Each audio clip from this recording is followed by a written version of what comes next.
Почитувани, културата е столбот на државата и на идентитетот, а вработените во културата не смеат да трпат заради неспособноста на власта, која што не размислува за последиците од своите популистички мерки.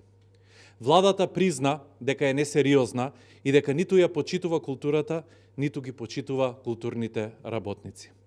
Дописот од Министерството за култура е јавно признание дека владата нема пари, дека не води грижа и дека не испланирала во буџетот исполнување на законската обврска за зголемување на платите согласно колективниот договор. Ке нагласам, владата во допис до синдикатот признава дека нема пари во буџетот за плати во културата според колективен договор. Уште повеќе, министерката Бисера Костадиновска-Стојчевска признава дека доколку ја исполни обврската од колективниот договор, тоа ќе биде на штета на проектите и ја префрла вината врз вработените. Ова е срамен допис и е срамно признание. Без никаква почит кон вработените во културата, министерката бара измени во колективниот договор за културата на штета на вработените и фактички откажување од законскиот раст на платата во услови на енормно поскапување на трошоците за живот. При тоа, дописот содржи и скриена закана дека доколку вработените и синдикатите не го прифатат овој предлог, владата ќе ги скрати или укине парите за програмските активности и капиталните инвестиции во културата.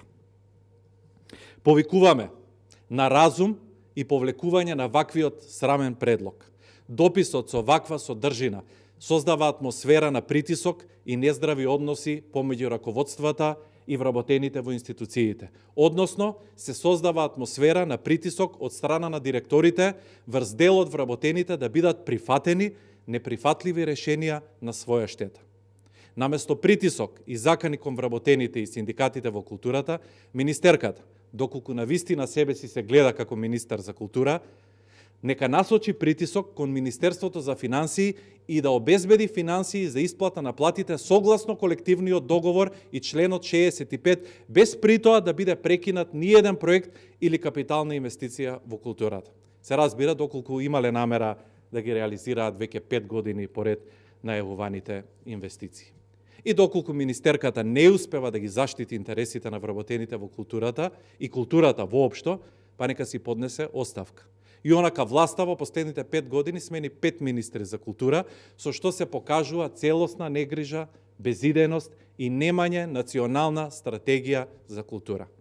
Министерството за култура и министерката имаат должност и законска обврска да го почитуваат колективниот договор. Се останато е неприфатливо.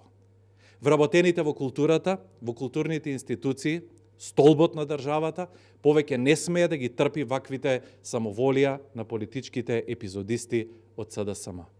Благодарам.